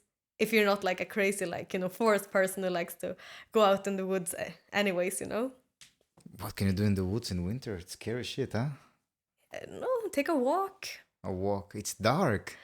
Yeah, under the moonlight, it's like, because it's, especially like in the woods, you see like all the stars, you see maybe northern lights sometimes. True. The moon, so you have like a super beautiful sky to look at. And if it's mostly dark, But it's dark. most of the time you make experience, like you make friends with the moon basically in the winter, right? Yeah, because you can read, it's not so dark if it's not cloudy in the night, because then you see the whole heaven. It's crazy. And how do you handle depression? I guess not so much, because if everyone in Sweden are experiencing the same lack of sunlight, sorry. Yeah. So they get depressed. And I noticed here in Germany, the moment I took vitamin D, Yeah. in my first winter here, I felt like I got my life force back. Yeah. Because And- you took vitamin D. Yeah, before that, I was not even aware of that, but slowly, it's like the lack of sun just taking the energy out of me. Yeah. I don't know, because, okay, maybe some people have like more like this really seasonal depression. But it depends, because for me personally, I'm like, I think I was so used to it. It was like, it's dark in the winter. That's just how it is. You just like go on with life. Yeah, it's very true. That's how I was as well. However, I felt some pain in my joints. Yeah, and I felt tired. I felt everything is heavy on me, Yeah. and I don't feel so motivated to do something. And then I took vitamin D, and I'm like, oh, I'm back. Crazy. And the pain was gone from the joints. I felt more energized. Yeah, I think I'm a really bad person to like give examples of how like depression and like general mental health illness is connected to the winter, because I don't feel it, because I actually like had like the opposite things, that in the summer, like last summer for example, I was like longing for it to be like Berlin winter again, so I didn't feel so much pressure to be like what is called like active and do like hundreds of things, because I was so overwhelmed with everything that was going on and all like the things I had to do, like both work-wise, but also trying to do fun things. And I was like, I just want it to be winter again so that I'm not like pressured to have fun. Yeah, I live myself sometimes. Usually it's in summer just to go and have fun. And I kind of go to monk mode. Yeah. And then I live myself summer just to not to think about those stuff that I need to do. And I just have 2, maybe 3 months of just partying and exploring. But once it's finished, I'm going into monk mode, and then I'm there inside the cave. Good luck finding me. Yeah. Yeah, living with the seasons. Yeah, I like it. But I also don't like it. No. I would rather have a cave somewhere warm. Okay. Like okay. Italy, it would be a nice place to have a cave. But the thing for me is like I'm really sensitive to heat. So for me it's like it's better if it's cold. You than if suffer when warm. it's hot. Yes, everything about 25, it's horrible. What do you feel? I'm like, it's warm, I can't like think, I can't like exist. I'm just suffering. I'm just like, this is, Overheat. yes, it's just overheating. I'm like, no. Because, okay, I also don't like in Berlin, you know, when it's raining, it's windy, it's like cold, you're just like, it's hell. But when it's like a nice, like crisp winter's day, maybe a little bit of sun, maybe no sun, it's just like fresh air, it's just like, 0 degrees with sun, it's good yeah, for you. 0 degrees with sun, 0 degrees with no sun, no problem. But like 30 degrees with sun, I'm like, nope. Mm-mm. Yeah, I can understand. Also, it's pretty humid here. Yeah. It can be quite tough. You do cold showers? Nah, maybe Sauna, something like that? sometimes if I'm like in a sauna, I can totally do a cold shower, but I don't do it at home. Maybe I should save some save some money, but it's not something I do in the winter because I'm having enough cold from the world. Yeah, I wonder if maybe exposure to heat can help you, or maybe if you expose yourself to cold in hot days, maybe it can also help you. Yeah, because cold shower in the summer for sure. That I totally. Yeah. Or maybe to do a sauna in summer, and then the body knows better how to cope with heat. Yeah, with like sauna or like people who eat like super spicy food. It's also a thing I heard. Yeah? That they eat so spicy food and they're sweating like crazy. And then when they Whoa. go out again in the sun, they're like, yeah, not so bad. I think spicy food can fuck my stomach, so I like it, I enjoy it, Yeah. but not too much. Yeah. It's interesting. The Iraqi people, or maybe just people who live in the desert, usually they drink really hot tea so they can sweat everything out. Yeah. But they also have those big dresses, you know, and they're pretty sure they're not wearing anything under. Nah, for sure not. You need it to be conditioned. Crazy. Yes. How do you feel? You want to play some music? Yeah, let's play some music. Yeah. What are you going to play for us? Ooh, I'm gonna play 3 songs actually. 3 songs that is like a little bit genre-wise diverse. But I thought it would be fun because I was like, okay, then it's gonna be some contrast. It's gonna be one like really poppy song that is called Devotion. And another song that it's a bit more indie. Like I play it in my band and we call it like the Taylor Swift song because you hear like this is like Taylor Swift inspired. And then there's a third song that is in Swedish that is called Bränder. And yeah, that one is a little bit rock, I would say. So, Cool. yeah. All of them can be found in the EP that you're working on? One of them can be One of found in them. the EP. Which one? Bränder is gonna be in the... And the other 2? Or are just songs that have been written? Yeah, it's just like, I think it's also like a little bit old songs. So it's just like, I don't feel like it's something that I want to go forward with at the moment and release. It's more like, it's there, it's like a part of my musical journey, but it's maybe not what I want to represent me today. Alright. Like, but I still think it's fun to play them because it's like just like a walk down memory lane. And I still really like the songs. I really think they're like still great songs. Nice. Cool. And how people can find you if they want to hear more of you? Ooh, they can find me on the internet. For example, Klara Li is my name, also my artist name. So that's like basically what you can find me as on all the social media channels, on Spotify, on YouTube, and It's Klara with a K. yeah, Klara with a K, Li with a L and I. Cool. Yeah, look up for Klara Li. Yeah. Thank you very much for coming. It was a pleasure to hear all about your experience, and yeah, you shared a lot. Thank you very much. Yeah, and thank you for having me. It's crazy because I'm also like so not media trained or anything, so it's just like a stream of consciousness. Yeah. Yeah, and a stream of consciousness and like unprepared English. I'm like, oh, geez. It's so good. Also me, not prepared. Yeah, We all expats. Yeah, expats. It's yeah. hard to describe things in another language. Yeah, sometimes we use different logic from other language and we try to apply it in English. Yeah, it because doesn't you're make sense for native speakers. But I think broken English is the most common language in the world. Yeah, broken English is gold. I love broken so English. people understand us. They also have broken English. Yeah, geez, they get the point. All right, let's hear the music. Yeah, Thank let's you do the everyone for music. listening. Sound of the Pigeon Podcast. Sound of the Pigeon Podcast. Son of a Pigeon Podcast.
I just can't get you off my mind.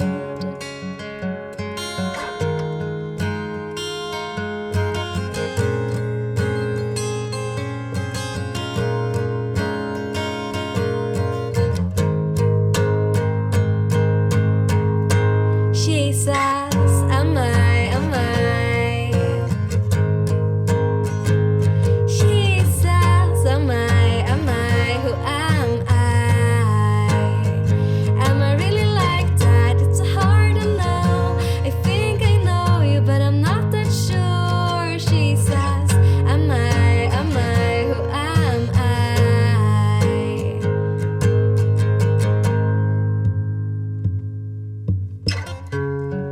We both knew how it would end. I guess I wanted it to be different this time around.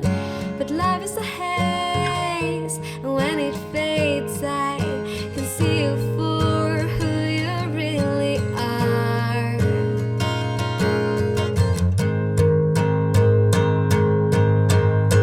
She says, am I? She says, am I? Who am I? Am I really like that? It's so hard to know. I think I know you, but I'm not that sure. She says, am I? Who am I?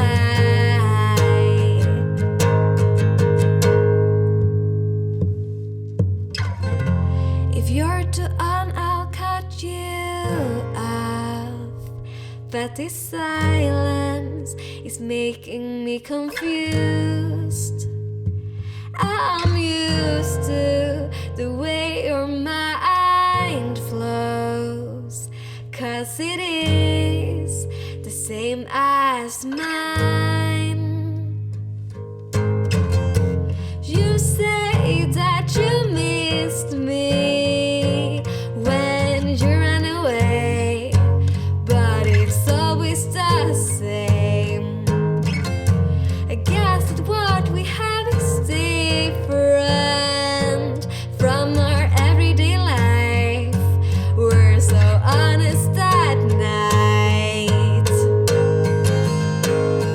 She says, am I? She says, am I? Who am I? Am I really like that? It's so hard to know. I think I know you, but I'm not that sure. She says, am I? Who am I?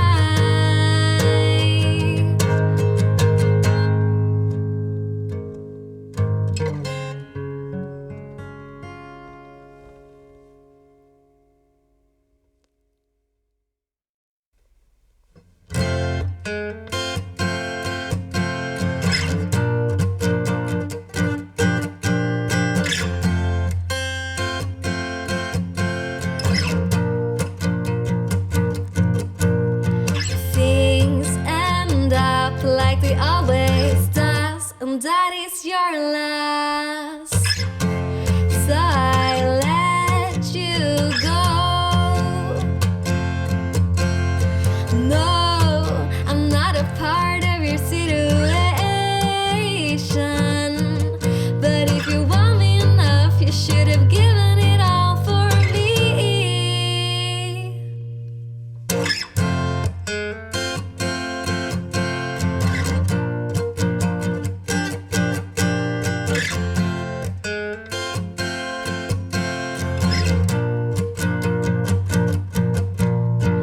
Oh, I know just what I want. That's not what I've got. So I need to let go. No, I can't have your devotion. But if you want me enough, you should have given it all for me.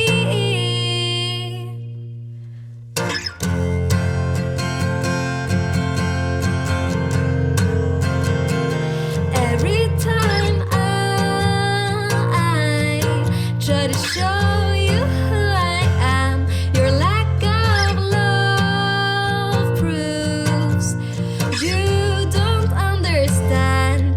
Everything I had hoped to be real wasn't enough, and I just crave that devotion. There's no us without. But if you want me enough, you should have given it all for me.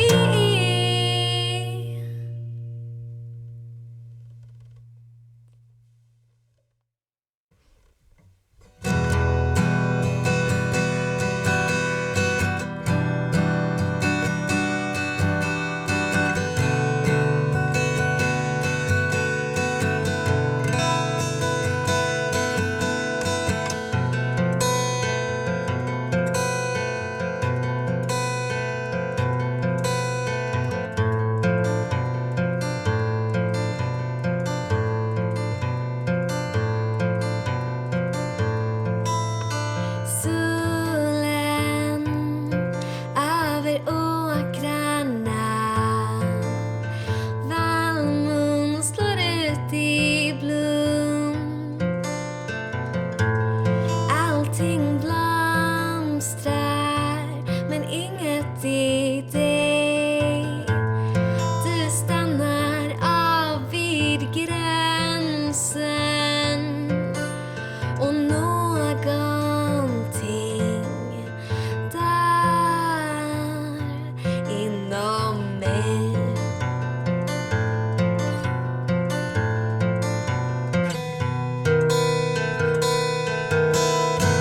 bränder av vad jag ska starta av dig, av kroppen som är din, kroppen som jag fick hålla om och älska med, hålla om och älska